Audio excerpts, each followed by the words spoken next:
10 puppeteers and 9 mime artists, along with 42 extras and 18 principals, supported by a crew of 90, worked almost a month to make this sequence. Communication between the masked players, Jabba's hidden operators, and the rest of the cast and crew was a problem. A makeup person was assigned to Jabba full-time. Relatively speaking, the rest of us required much less attention. Bit on the eye. He's now got the idea, so her rope is coming in very well.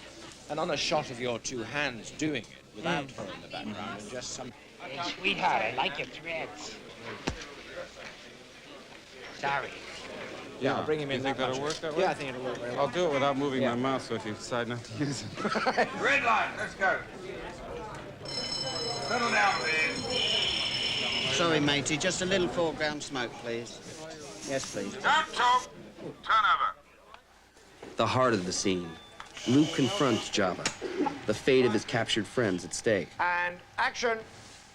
You will bring Captain Solo and the Wookiee to me. On set, one of Jabba's operators spoke his lines in English. His awesome voice, speaking Huttese, was added later. Your mind powers will not work on me, boy. Nevertheless, I'm taking Captain Solo and his friends. You can either profit by this or be destroyed. It's your choice, but I warn you not to underestimate my powers. Master Luke, you're standing on... Jedi.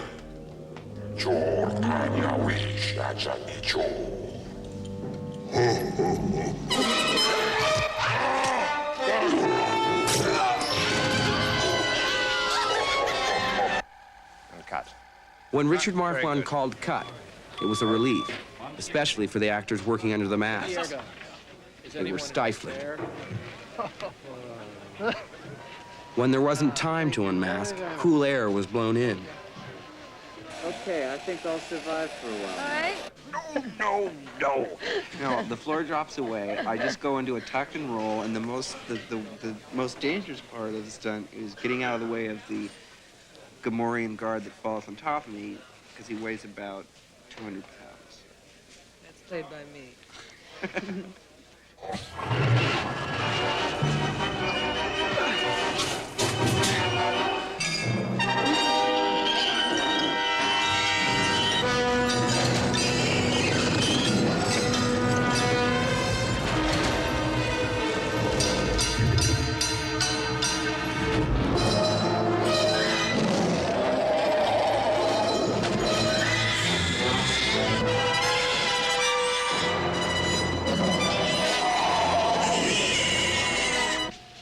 Luke is backing up, and the pig is right here, trying to get into the thing. So George and his staff study temporary shots in the editing room. His roar, and he's maybe looking at Luke, and then he turns. This footage will guide the making of the final scene. All right, now here is the shot that has to be done with taste. Taking it like here, where we get the pig guard right in there, and the mouth just starts to come down on it. And then we cut away. What I want him to do is turn around and look at Luke, and then, as he's looking, you know, the hand is sort of dangling out down, and and he's chewing as he turns, and he, slurps it up, gobbles it up, and the hand disappears. It's spaghetti. Yeah. And then starts to move forward. Art director Joe Johnston sketches the new ideas. From his sketches, Joe created a storyboard for Phil Tippett, who played the Rancor in this early incarnation. Yes, that's Phil underneath that rubber suit. Dennis Murin directed miniature special effects photography. His colleagues, Richard Edlund and Ken Ralston, did our space shots.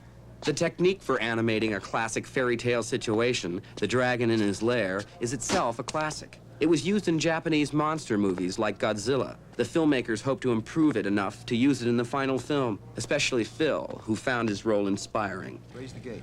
In the end, though, the Rancor's cave was reduced to snugger proportions. It was about 30 inches high. The Rancor himself was scaled down to an 18-inch puppet.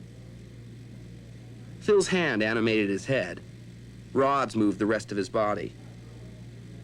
He was photographed in slow motion, so his movements would appear massive and menacing. The Rancor is a sleight-of-hand trick created by expert magicians for a medium that is literally quicker than the eye.